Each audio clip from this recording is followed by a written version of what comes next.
138 pounds in the black corner. From St. Louis, Here comes Mr. Pro. Andre the Giant. Gonna get his legs in on the bruiser. Hulk Hogan. Number one, the greatest WWE champion of all time, and in many ways, the man who made the title what it is today, Bruno Sammartino. his opponent weighing 236 pounds in the white corner. From Van Nuys, California.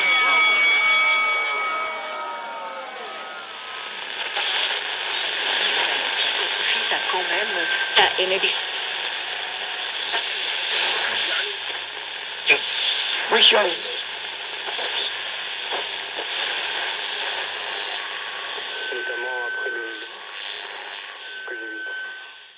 Welcome in to Retro Wrestling Rewind, episode number 19. Yeah, that's right, folks.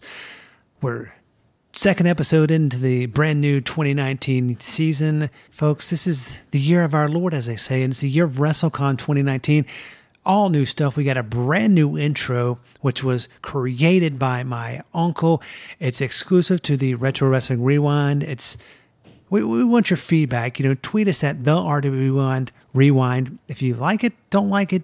If you don't like it, we probably won't listen to you because we're like every wrestling promotion. Fuck off. Fuck it. It's like, hey, if you don't like it, fucking do it yourself. Anyway, as always, I am your humble host. I am one half of the greatest uncrowd podcast tag team champions of the world.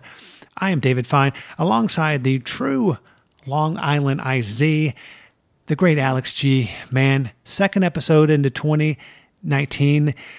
We're just, we're 2 episodes closer to our April Fool's edition of Retro Wrestling Rewind, which will actually be our last edition of the Rewind before we head to WrestleCon.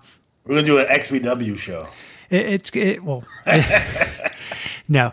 Wrestling Society X? Yeah, but before we get to the meat of the potatoes of Starrcade 1983, which if you were listening last week, and if you weren't, what the fuck is wrong with you, man? I mean, this is probably the greatest podcast in the history of retro wrestling podcast. I mean, we were number 4 in the world for overall podcast. We were number 1 in the retro category. How can, if people, for some strange reason, don't like the show, which, if they don't, fuck off, how can they watch some great content, some retro video games? Because obviously, if you're listening to the Retro Wrestling Rewind, you love retro stuff. So how can they get to your Retro Wrestling Video Games channel? Well, you go to YouTube and you go in the search bar and you type in retro wrestling games, and we're the first thing that pops up. So once we pop up there, you just click on us and you can watch all 255 or 56, 57 and counting videos that we have up. We review retro wrestling games for the most part, right? In addition to that, we do take a look at some other games. We've been taking a look at some arcade games as of late.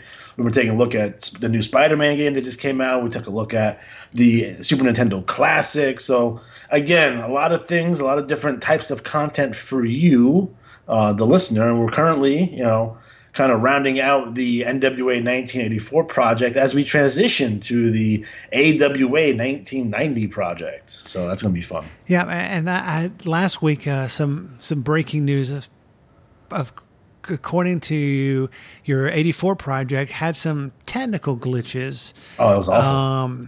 Have you resolved those, or are they still kind of in the works? And you're that show should be up. So that's the Bob Backlund taking on Bruiser Brody to unify the world championships. Because I figure this, right? If you're bringing in Bob Backlund, right? And this is right after he drops the belt to the Sheik and Hogan's there. Hogan wins the belt. He leaves because he doesn't want to turn heel because McMahon wants him to turn heel. Yeah.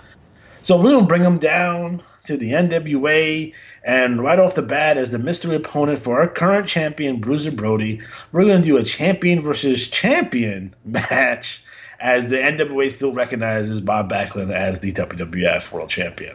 I mean, that's some great shit. But yeah, I mean, you should definitely subscribe, push that bell so you get notified. It's definitely a great watch. I mean, it's not just they don't just talk about the video games. They talk about other stuff. I mean, we talk about everything. We talk about current wrestling, old school wrestling. We do wrestler spotlights where we talk about particular wrestlers, and we undercut some of their best interviews in there as well. So, again, fun is had by all. We usually go about an hour and a half, sometimes up to 2 hours on these shows. So, if you like old school wrestling, this is the channel for you, bar none. Yeah, I mean, it's definitely, and if you can't get enough of this show, the audio version, we have a YouTube version. It's at I can't speak today. The Retro Wrestling Rewind. Just type that in the search bar on YouTube. We're the only one. You subscribe, and when we come out with new episodes, which is normally a week after an audio episode drops, we get a new YouTube version of them up. It's awesome, and we have some great pictures, some great stuff that Alex G puts on there. It's great. And of course, if you want to follow us on Twitter, it's at the RW Rewind. Folks, we're like I cannot say and stress enough, we are coming up on WrestleCon. There's going to be so many legends there. There's going to be Baby Doll. There's going to be James J. Dillon. There's going to be Barry Windham. There's going to be Jake Roberts. There's going to be Scott Hall.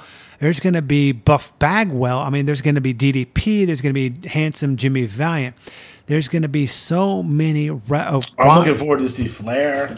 I'm going to see Tully, and I'm going to see Lex. Ron Garvin's going to be there. So, yeah, I mean, folks, who do you want us to try to get on the show? I mean, everybody's on the table. I've already promised, as you would know, the former wrestler, his new name is PCO. Mm-hmm.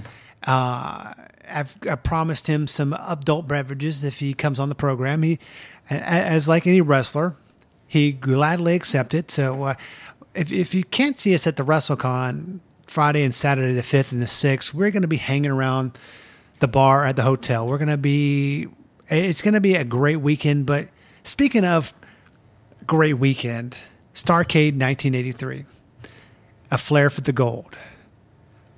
Your thoughts? I mean, I know that you told me earlier that you had some news and a nugget. Well, there's something about this show that never gets brought up. I watch interviews, I've watched documentaries based on this show, and no one ever talks about it. And to me, it's kind of a big deal, and no one ever talks about it. What's that? So here's the deal. On the original advertising for this show, right, there's a match with Wahoo McDaniel and a partner taking on Dick Slater and Bob Orton. Now, when it comes down to the show, the partner ends up being Mark Youngblood. Correct. Who was supposed to be his partner? Who? The one and only incredible Hulk Hogan. Really? Was advertised for this show. Really? Yes. So apparently what happened was that he was double booked in Japan and could not make this show. Now, how different would the narrative be if Hulk Hogan was on Starrcade 83? Couldn't it have then been a possibility that maybe Jimmy Crockett and Dusty Rhodes say, hey, Terry, don't go to WWF. Come and hang out with us. It would have changed wrestling's history. I mean, it would have changed the landscape of wrestling forever. I mean, it would have. I mean, it. You know, everyone knows the story, right? So Hulk is in the AWA and leaves Japan and never comes back, and then shows up on WWF television. Mm-hmm. In December. So this is about a month away when he shows up on WWF TV for the first time. So maybe, possibly, maybe Jimmy Crockett, Dory Funk. Dusty Rhodes, hey, Terry, come stay with us. Yes, you never know. No, I mean, it woulda, coulda, shoulda. Unfortunately, and I think Hulk and Wahoo would have had a better match with Orton and Slater than Youngblood and Wahoo. No offense to Mark Youngblood. Yeah, yeah. I mean, the other funny part about this show, and I didn't even notice until someone said it on Tony Schiavone's podcast, that Gordon Soley, maybe by mistake or called him Tony Schiavone. He thinks that was an actual dig, or it could have just, I mean, Gordon Solie with his flying souffle. I mean, it's just he was awesome. He was a great. Here's the thing with Gordon. Gordon at this time, right, 1983, he is definitely on decline though. Like if you watch his stuff that's available, in the mid 70s, late 70s, and even the early 80s, he's still really good. Yeah. By the time 83 comes, and if you watch Florida in 84, he's just not. I don't know, invested might be the word, or maybe he's starting to slow down a little bit, but he's not the Gordon Solie that we all remember, and the Gordon Solie that's a legend. On this, he does okay on their show, but as the years go on, he's not the greatest. He had a brief standout stint in Continental, by the way, that everyone should check out. But by the time it's WCW and it's 1990, it's not that great. Yeah, I mean, I know you think that the main event was terrible, but it was terrible. I mean, terrible matches on the show. Although this show overall is better than WrestleMania 1, and I think WrestleMania 2. Yeah, and they start off the one thing. I mean, they at least in the version that I've seen, they go straight into the match. First match is the Assassins 1 and 2. I mean, I have the satellite feed of the show, the closed circuit feed, and it's basically the same thing. So it's basically the same thing. Even with the Dusty interview in there, that you can't hear. And then Dusty does not wrestle on this show. No, but he does challenge the winner of the Flair the race match. But the first match was the Assassin 1 and 2 with number 1 Paul Jones versus Rufus Freight Train R. Jones. I guess he was the Mid-Atlantic champion at the time. And I love Rufus R. Jones, by the way. And Bugsy McGraw.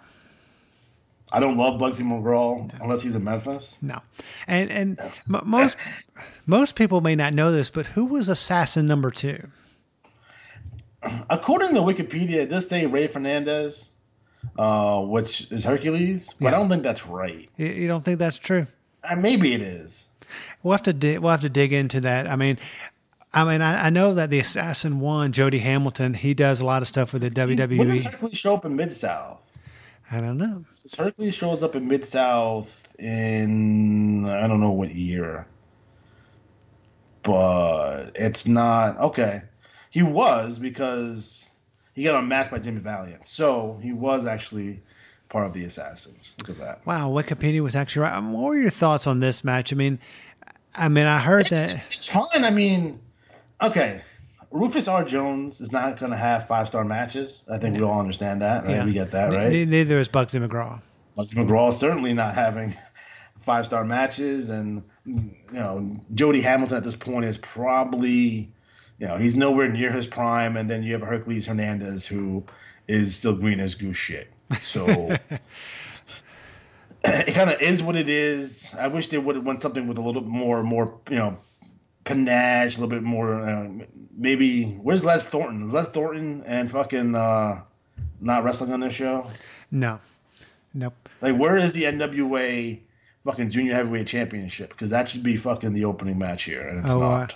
No, who was the junior champion at the time? Was that Davis? Maybe.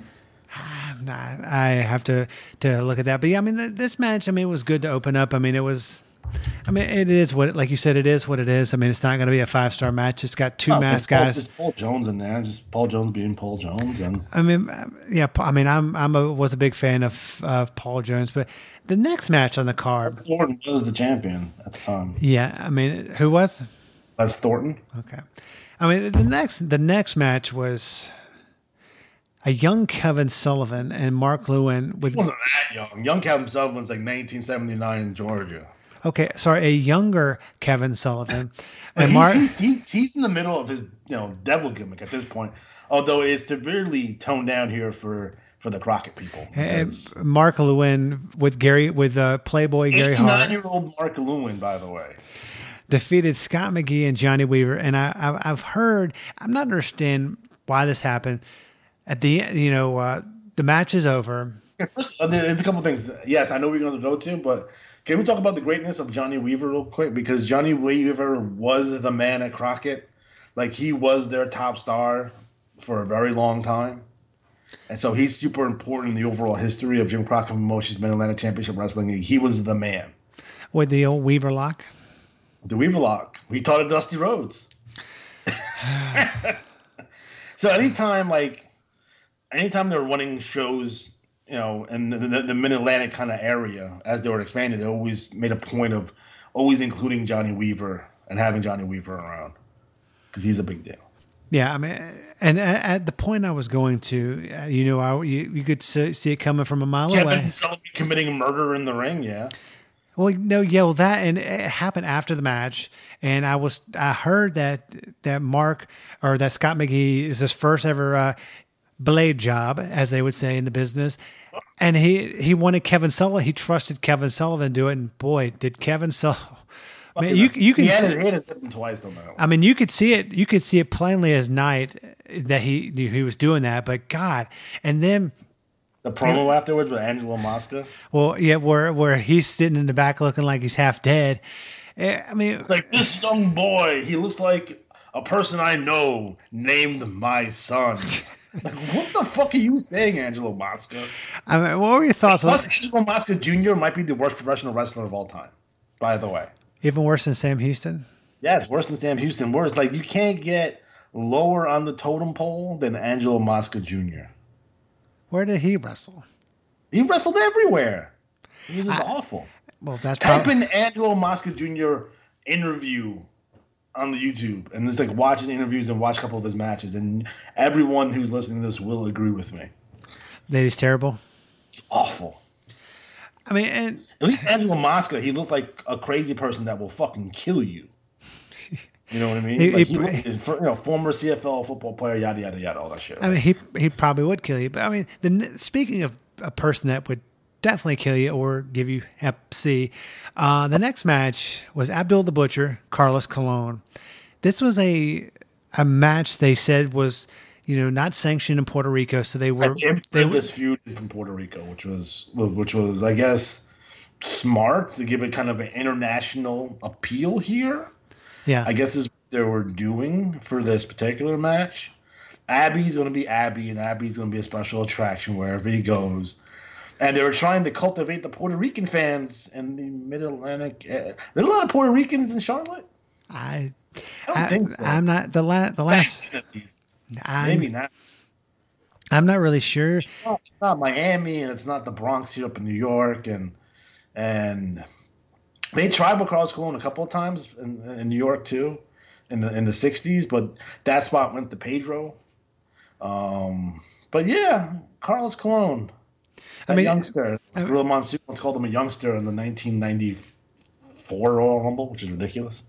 I mean, I don't know how old he was back in 1983, but yeah, I mean, Abby was about half a piece of Puerto Rico.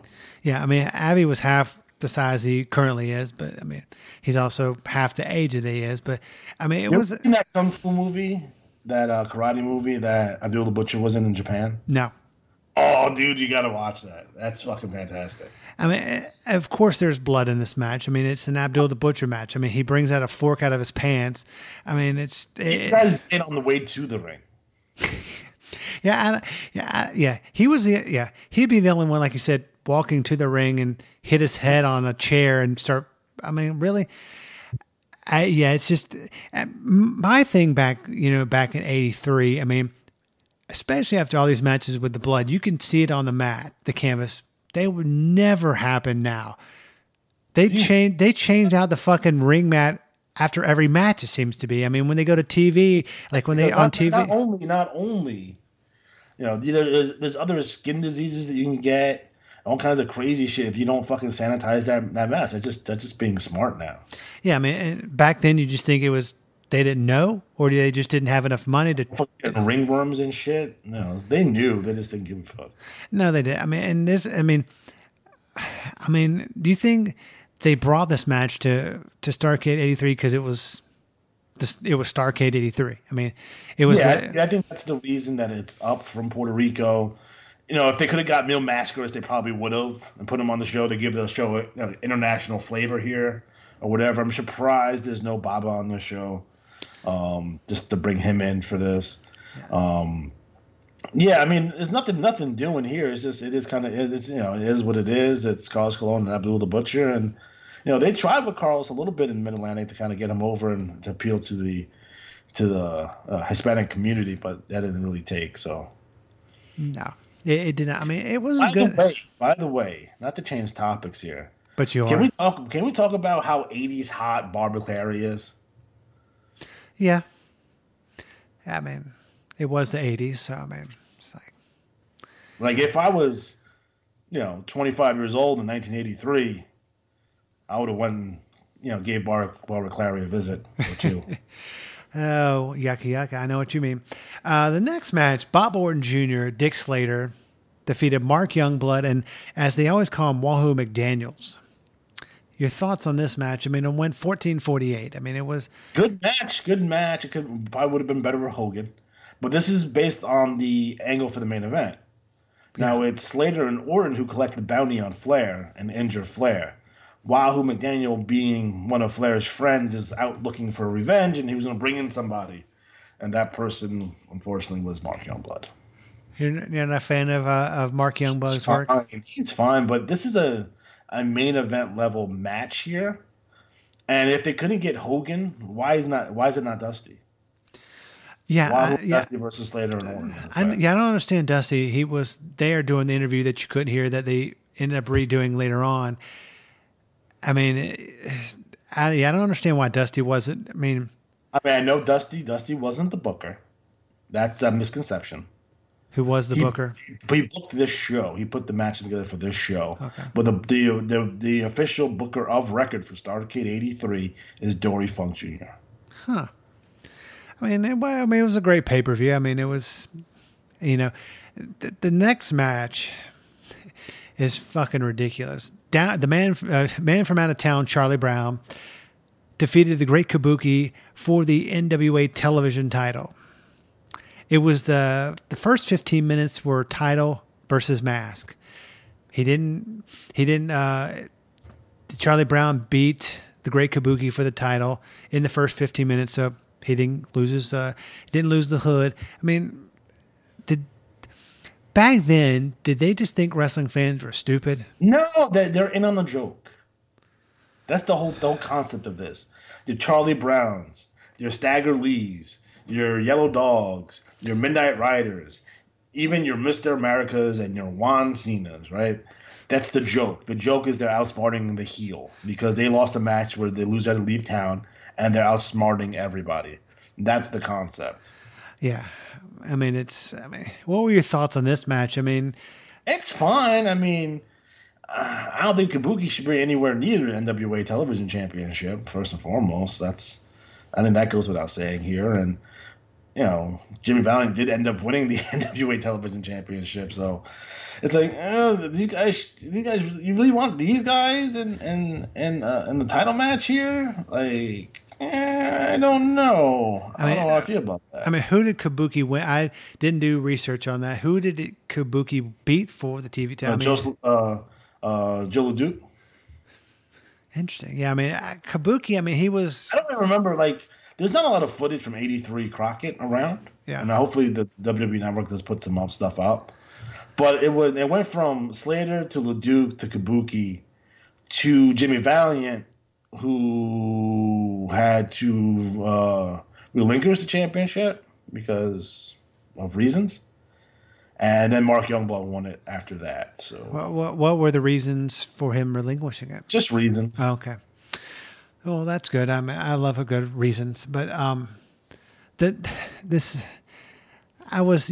messaging each other this week, and this next match, I just don't understand. This is the dog collar match. Greg Valentine, the U.S. champion, taking on the great Roddy Piper. And this match was not for the U.S. Championship, by the way. What were your thoughts on this match? I mean, it was freaking bloody as hell. I think a lot of people need to remember that Piper was also working in Georgia during not right at this moment, but in this time frame, right?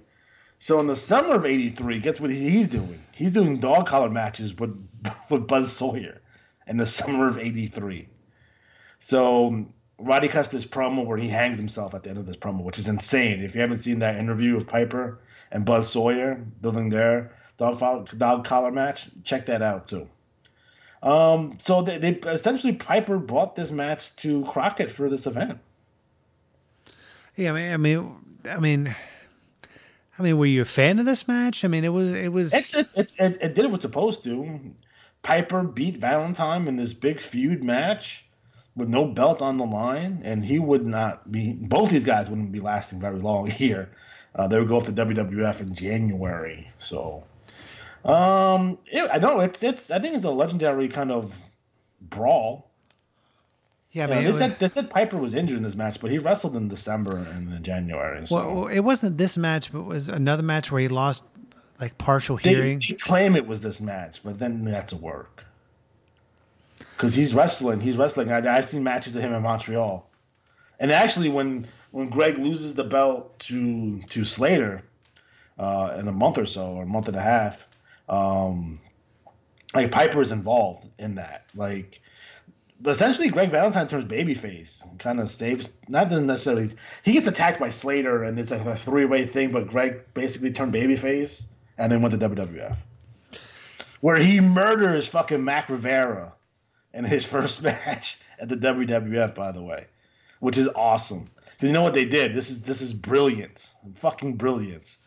So for like 6 weeks, they have Luis Rivera, right, Mac Rivera, on a winning streak, right. Mm-hmm. So he's winning all these matches on TV, and they bring in Valentine in, and Valentine fucking murders him. He does a stretcher job, and fucking sends fucking Mac Rivera away. And like that's fucking brilliant. Because it shows how much of a badass Greg Valentine is. It instantaneously gets him over. Yep.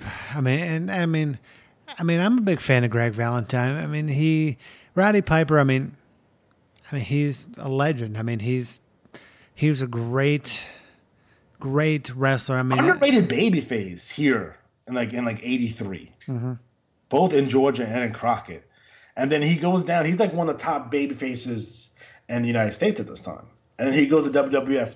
And is probably the top heel in the world at that point. Yeah, it was definitely a bloody match. But the next match was for the NWA World Tag Team Championship with the special guest referee Angelo Mosca, Ricky Steamboat, Jay Youngblood they defeated and took on Jack and Jerry Briscoe. They were the current champions at the time. I mean, they had beaten Jerry. The Briscoes had beaten Steamboat and Youngblood for that belt because if you remember Final Conflict, Steamboat and Youngblood beat Cornudo and Slaughter for the belts. Yeah, I mean, and of the Youngbloods, which is your favorite, Jay or Mark? Jay. It's Jay by far. Why is it? Because he's a better worker? Better worker, better overall look. I mean, he had his demons like most wrestlers have, and he died young, unfortunately. But definitely Jay. I mean, what were your thoughts on this match? I mean, I thought it was not the best match of the night, but it wasn't the worst. I mean, it was pretty. I mean, first of all, you have Jack Briscoe, Jerry Briscoe, Ricky Steamboat, and Jay Youngblood. These guys are all, in the case of Jerry, Jack, and Ricky, like really exceptional workers, and Jay is perfectly adequate in his role here. So it was really, really good, and not for nothing. If you go back and watch the TV that's available. Yeah, I got a little hot take here.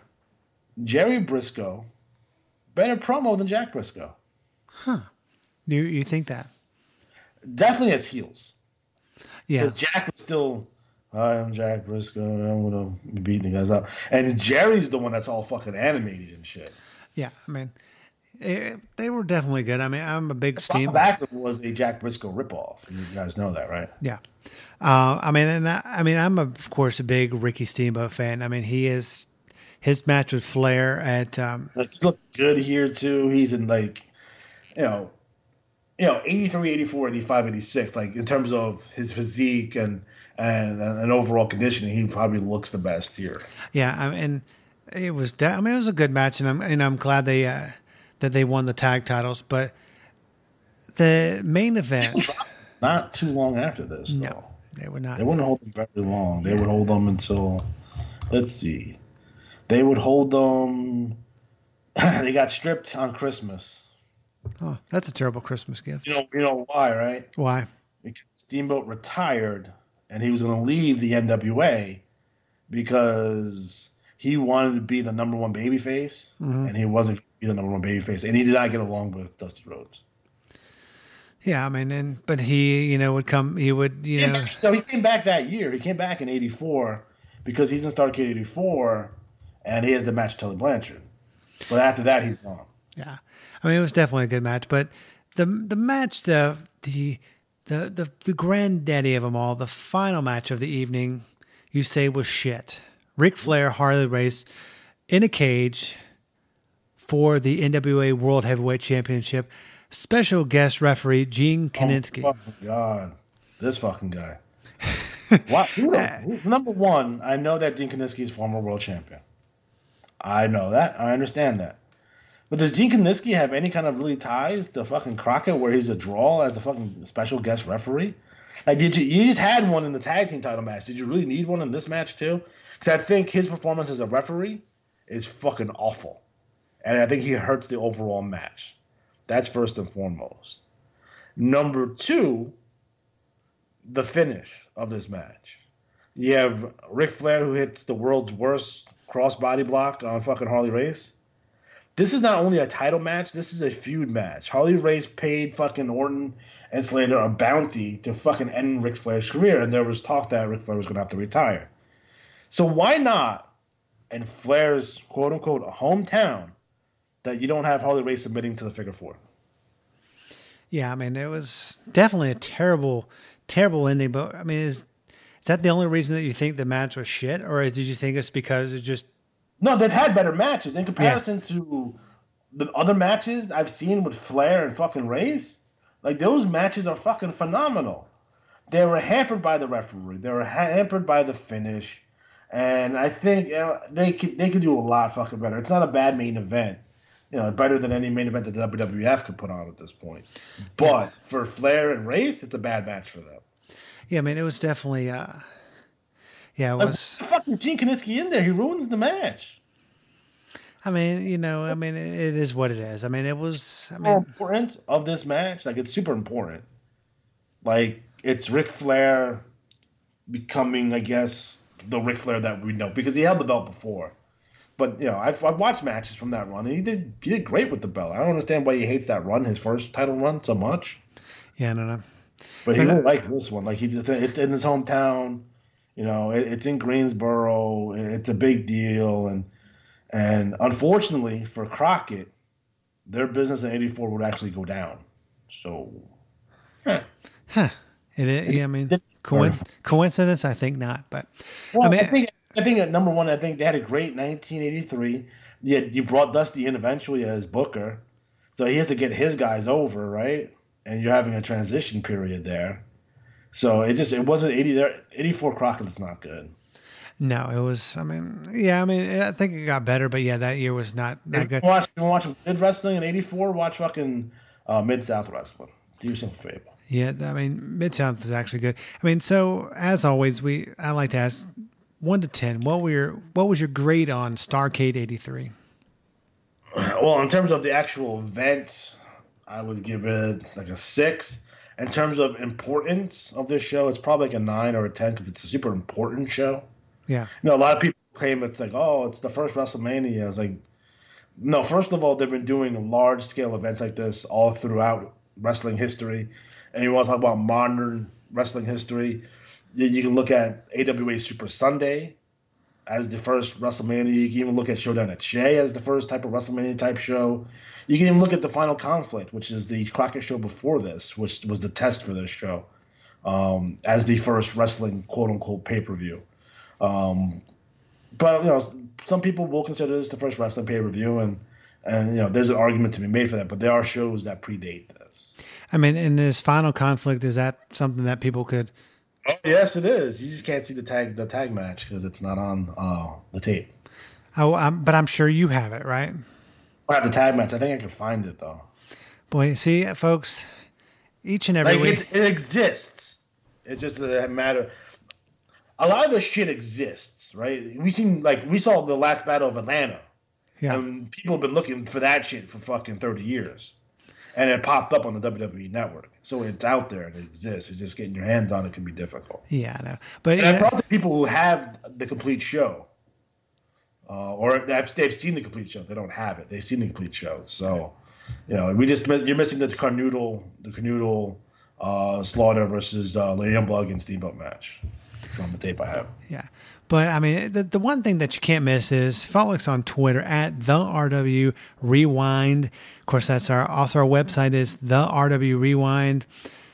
Folks, once again, we thank you for tuning in to episode number 19 of Retro Wrestling Rewind. Next week, we cover Championship Wrestling from Florida's Battle of the Belts 1. Your thoughts before we end the program this week. Battle of the Belts, Championship Wrestling from Florida next week. Real interesting show overall. It's weird to see a show at that level that's not being produced by Jim Crockett Promotions or the WWF at that time. So it gives you kind of a different feel. Yeah, it's definitely a good show. And if you haven't watched it, just type it in the old YouTube search. Just type in Battle of the Belts. You'll find it. There. It's actually for 1985. It's actually really good quality. I mean, whoever put it up on YouTube, hey, you did a great job. But for the great Alex G, as always, I am David Fine. We'll see you back here next week for episode number 20, where we cover Championship Wrestling from Florida's Battle of the Belts. We'll see you back here next week.